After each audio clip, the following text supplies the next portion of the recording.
ఏంటి బాగున్నారంతా? మీకు ఫ్రీడమ్ వచ్చింది, ముందు స్వాతంత్రం మీకు వచ్చింది, మాకు కాదు. మీ తర్వాత ప్రజలకి. Okay, good. మళ్ళీ ఢిల్లీకి వెళ్తున్నా ఈరోజు. వెళ్లే మునుపు మీ అందరితో మరీ మాట్లాడకుండా పోతే ప్రజలతో మాట్లాడలేం కదా. మీతో మాట్లాడితే ప్రజలతో మాట్లాడినట్టు. ఎలక్షన్ అవుతాను, నిన్నంతా బిజీగా ఉన్నా కాబట్టి ఒక 2 నిమిషాలు మీకు చెప్పి తద్వారా ప్రజలకు చెప్పేద్దామన్న ఉద్దేశంతో ఈ కార్యక్రమానికి శ్రీకారం చుట్టాను. ముందు మీడియాకి, అదే మరి రాష్ట్ర ప్రజలందరికీ ధన్యవాదాలు. శిరస్సు వంచి నమస్కారాలు తెలియజేస్తున్నా. ఎందుకంటే నా సుదీర్ఘమైన రాజకీయ యాత్రలో ఈ 5 సంవత్సరాలు చూసిన ప్రభుత్వాన్ని నేను ఎప్పుడూ చూడలేదు. ఒక రంగం అని కాదు, ఒక వ్యవస్థని కాదు, ప్రజాస్వామ్య వ్యవస్థలన్నీ ఏ విధంగా ఇబ్బంది పడ్డాయో, ఏ విధంగా నిర్వీర్యం చేశారో మనం అన్ని చూశాం. అయితే మా ధ్యేయం ఒకటే, ప్రజలు గెలవాలి, రాష్ట్రం నిలబడాలి.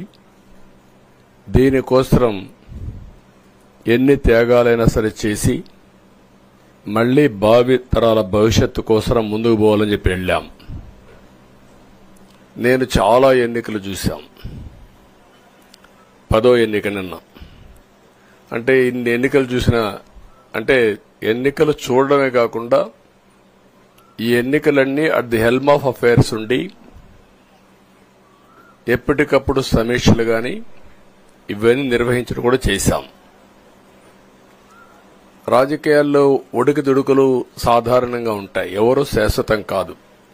దేశం శాశ్వతం, ప్రజాస్వామ్యం శాశ్వతం, రాజకీయ పార్టీలు శాశ్వతం, అధికారం అశాశ్వతం. రాజకీయ పార్టీలు కూడా సక్రమంగా ఉంటే మళ్లీ ప్రజలు ఆదరిస్తారు. లేకపోతే రాజకీయ పార్టీలు కూడా చాలా పార్టీలు కనుమరుగైపోయినాయి. వ్యక్తులు కనుమరుగైపోయారు, రాజకీయ పార్టీలు కనుమరుగైపోతాయి. కానీ ఇంత హిస్టారికల్ ఎలక్షన్ నేను ఎప్పుడు చూడలా. నా జీవితంలో చాలా ఎలక్షన్స్ ఫేస్ చేస్తే కానీ వేవ్ కనపడేది, వ్యతిరేకత కనపడేది. కానీ ఈ ఎలక్షన్లో ఎక్కడో అమెరికాలో ఉండే వ్యక్తి ఒక 5 లక్షలు 10 లక్షలు ఖర్చు పెట్టుకొని నేను రావాలి, ఓటేయాలి, రాష్ట్రం నిలబడాలి, ప్రజలు గెలవాలి అనే ఆవేదనతో వచ్చారు. ఎక్కడో పక్క రాష్ట్రాల్లో ఎక్కడో కడుపు నిండడం కోసం కూలి పనులకైనటువంటి వ్యక్తులు, పాచి పనులు చేసుకునే వ్యక్తులు సొంత డబ్బులు పెట్టుకొని నేరుగా ఇక్కడ రైల్వే స్టేషన్లో చూస్తే, బస్టాండ్లో చూస్తే భోజనం కూడా ప్యాక్ చేసుకొని తీసుకొచ్చి ఇక్కడ భోంచేసి ఓటేసే పరిస్థితికి వచ్చారు. ఈ కమిట్మెంట్ ని ఏ విధంగా వర్ణించాలో నాకైతే అర్థం కాదు. ఏ విధంగా వాళ్ళని అభినందించాలో కూడా అర్థం కాని పరిస్థితి. అనేక ఎన్నికల్లో అనేక అనుభూతులు చూశాం. కానీ మేము అన్ని ఎన్నికల కంటే ఇది ఒక తెలుగుదేశం పార్టీ చరిత్రలో, ఆంధ్రప్రదేశ్ రాష్ట్ర ప్రజల చరిత్రలో సువర్ణాక్షరాలతో లిఖించదగ్గ ఎన్నిక. ఇది ఒక హిస్టారికల్ ఎన్నిక. ఆగస్టు క్రైసిస్ తర్వాత, ఎన్టీ రామారావు గారు పార్టీ పెట్టిన తర్వాత 83లో మేము గెలిచాం. అప్పుడు 200 సీట్లు వచ్చాయి. కొత్తగా పార్టీ పెడతానే ఎన్నికలకు వెళ్లి 9 నెలలు అధికారంలోకి వస్తే 200 సీట్లు వచ్చాయి. 94లో మీరు ఒక్కసారి చూస్తే ప్రజా వ్యతిరేకం వల్ల 3 ముఖ్యమంత్రులు మారడం వల్ల ఆ రోజు మీరు ఎన్నికలు చూస్తే దగ్గర అపోజిషన్ పార్టీకి రిక్వైర్డ్ నెంబర్, అంటే అపోజిషన్ లీడర్గా వచ్చే స్టేటస్ రాకుండా వచ్చాయి. అవన్నిటిని వర్పించే విధంగా ఈసారి ఊహించని విధంగా వచ్చింది.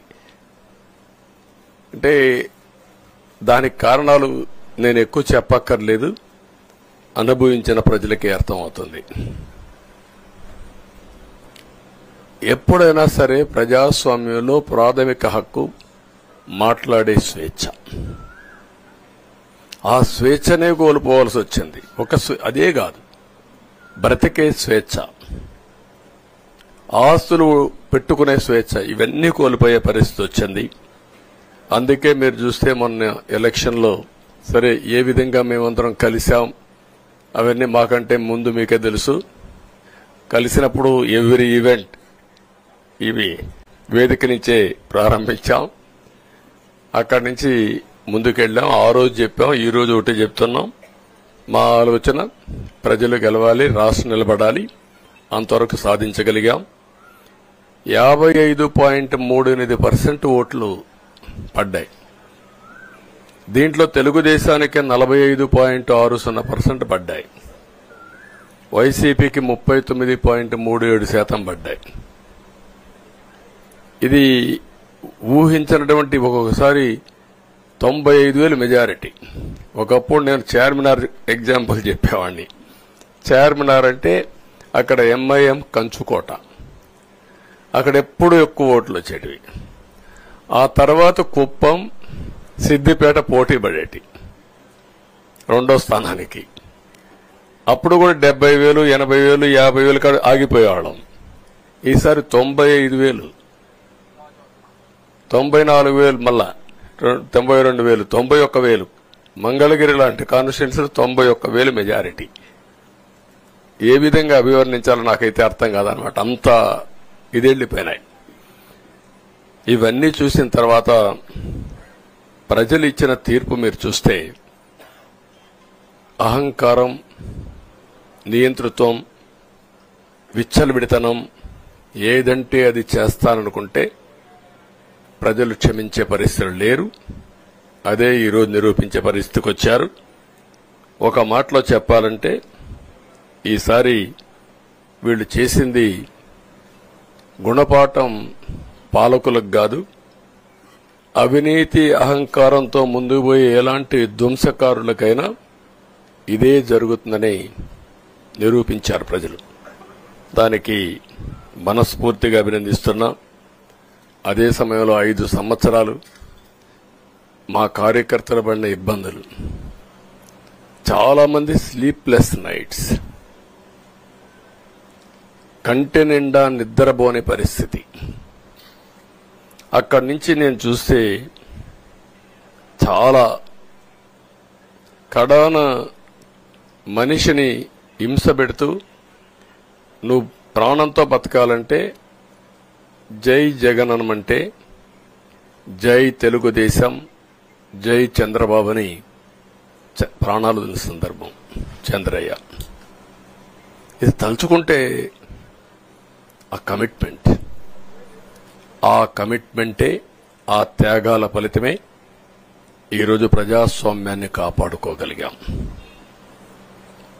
ఒక మా కార్యకర్తలకే కాదు, మీడియా 5 ఏళ్లు మీరు పడిన ఇబ్బందులు, మీరు కోర్టుల చుట్టూరు తిరిగిన ఇది, మిమ్మల్ని సిబిసిఐడి ఆఫీసులో పెట్టి వేధించిన విధానం, అవి తలుచుకుంటే ప్రజాస్వామ్యమే సిగ్గుతో తలంచుకోవాలి. అలాంటి సంఘటనలు జరిగాయి. మేనేజ్మెంట్ని ఒకరినని కాదు, ఎవరినైనా పట్టుకురావచ్చు, ఏదైనా చేయొచ్చు అనే ధీమా వచ్చేసి ఇష్టానుసారంగా ప్రవర్తించే పరిస్థితికి వచ్చారు. అదే సమయంలో ప్రజల మీద, మా పార్టీ మీద సరే, ఈవెన్ జనసేన, పవన్ కళ్యాణ్, ఆయనకు కూడా స్వేచ్ఛ లేదు. ఎక్కడైనా సరే విశాఖపట్నానికి వెళితే ఉన్న పళంగా విశాఖపట్నం నుంచి వెకేట్ చేయాలని తిరిగి, అంటే నగర బహిష్కరణ, ఒక నాయకుడిని నగర బహిష్కరణ చేస్తే కారణం చెప్పకుండా ఇంకా వేరే వాళ్ళ కథ ఏముంటుందో మనం ఆలోచించుకోవాల్సిన అవసరం ఉంది. కేసులు పెడితే ఎందుకు పెట్టావు కేసు అని అడిగితే దానికి సమాధానం చెప్పకుండా ముందు నిన్ను అరెస్ట్ చేస్తున్నాం, తర్వాత కేసు డీటెయిల్స్ ఇస్తా ఉంటారు. ఇలాంటి చాలా జరిగాయి. ఇవన్నిటికీ పరిష్కారం కోసం ఈరోజు మనం చూసిన తర్వాత ఇది మాకేదో అధికారం అని మేము అనుకోవడం లేదు, ఒక బాధ్యత. మేము పాలకులమే కాదు సేవకులం అని చెప్పే నినాదానికి శ్రీకారం చుట్టారు. ఇవన్నీ గుర్తుపెట్టుకొని పనిచేస్తాం. నేను చాలా స్పష్టంగా సూపర్ 6 ఇచ్చాం. అదే మాదిరిగా ప్రజాగళం ఎన్నికల మేనిఫెస్టో ఇచ్చాం. ఇవన్నీ కూడా ప్రజల్లోకి బాగా వెళ్ళాయి. ఒక హోప్ క్రియేట్ అయింది. ఇవన్నిటి ఫలితాలే నిన్న వచ్చాయి. అదే మాదిరిగా మేము ఇక్కడ మీరు చూస్తే ఒక పక్క తెలుగుదేశం పార్టీ మొట్టమొదటిసారిగా పవన్ కళ్యాణ్ గారు ప్రభుత్వ వ్యతిరేక ఓటు చేరడానికి వీలు లేదు, ఈ రాష్ట్రంలో మళ్ళా ప్రజాస్వామ్యాన్ని గాని ఈ రాష్ట్రాన్ని కాపాడుకోవాల్సిన బాధ్యత ఉందని చెప్పి ముందుకొచ్చి ఈ యొక్క కూటమికి బీజం వేశారు. వారిని మనస్ఫూర్తిగా అభినందిస్తున్నాం. ఆ తర్వాత బీజేపీ కూడా ఈ కూటమిలో భాగస్వాములై ముగ్గురం కూడా మీరు ఒక్కసారి ఆలోచిస్తే ఒకరు ఎక్కువ ఒకరు తక్కువ కాకుండా ముగ్గురం కలిసి పనిచేశాం.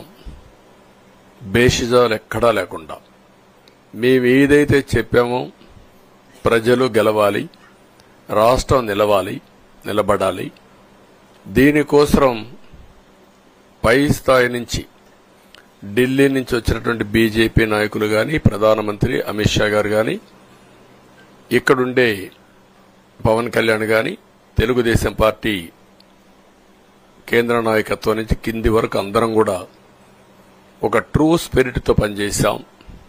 175 అసెంబ్లీలు, 25 అసెంబ్లీలు అన్ని పార్టీలకు సంబంధించిన సీట్లుగా ఎన్డీఏలో భాగస్వాములుగా ఒక బాధ్యతతో ముందుకు పోయాం.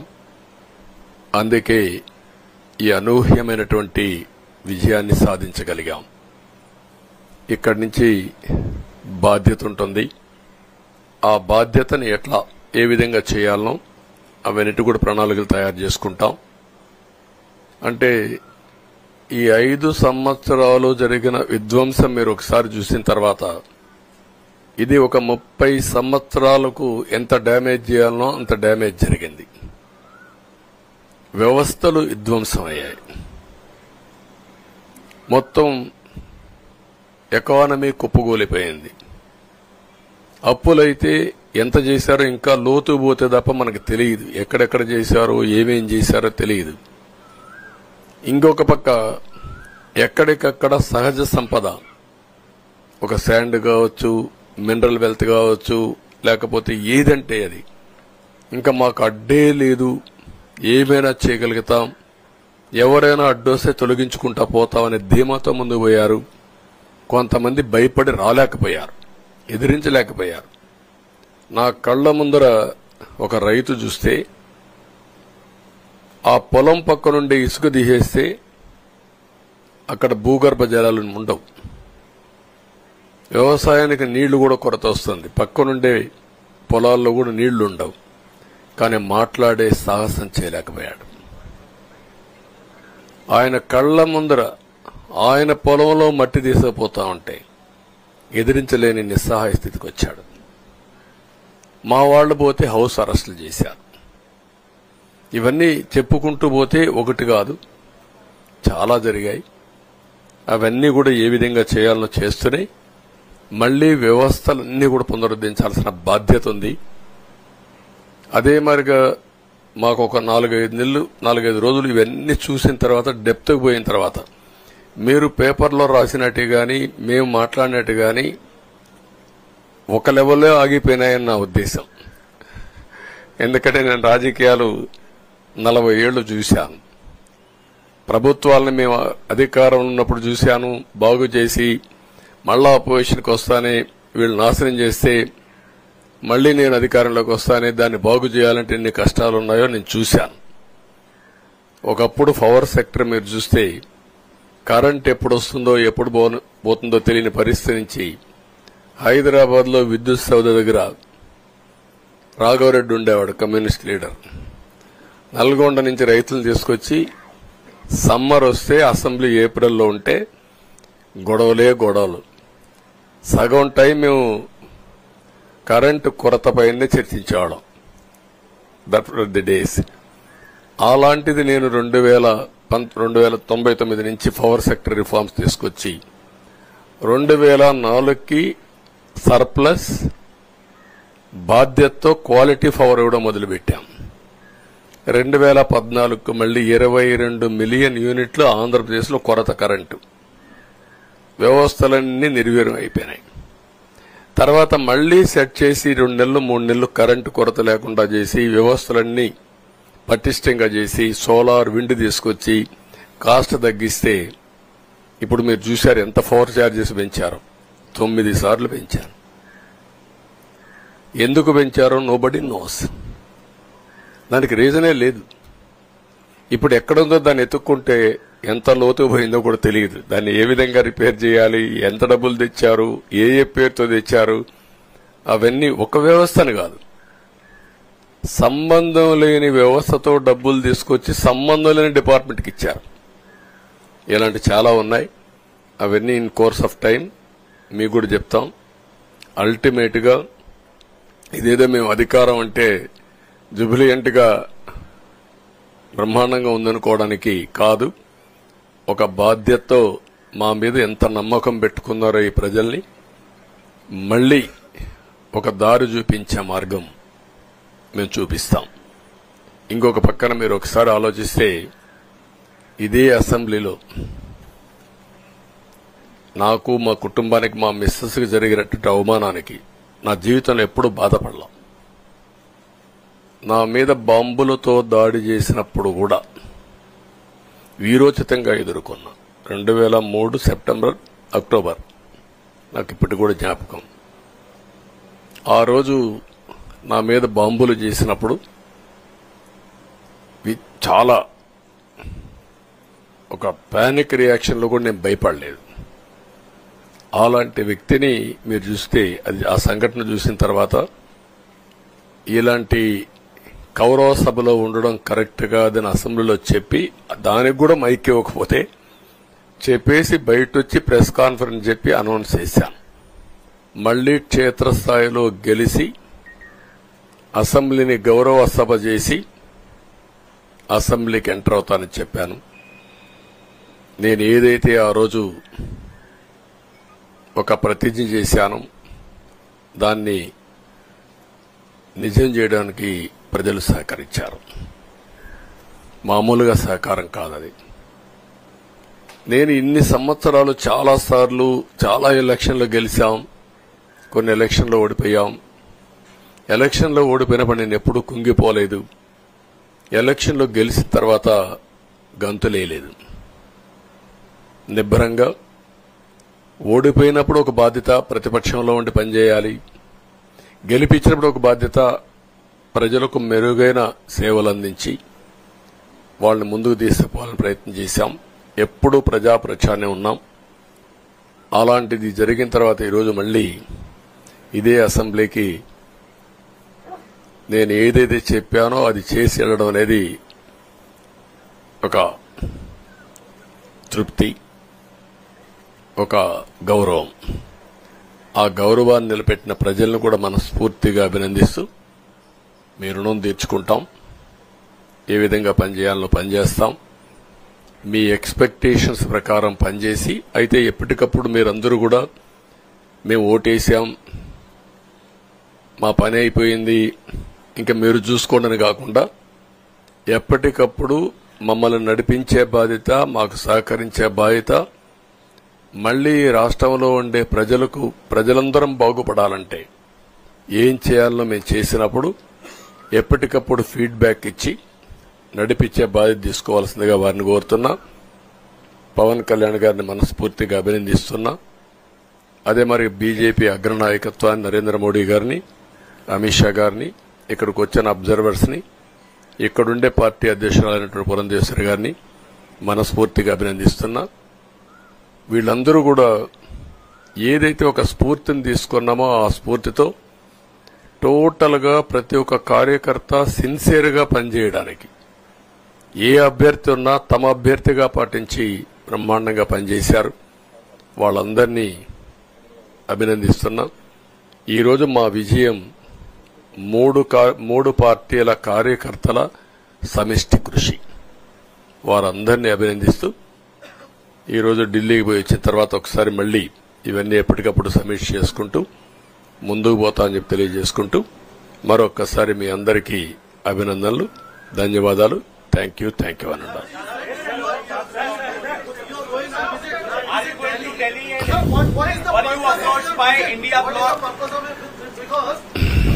No, don't bother.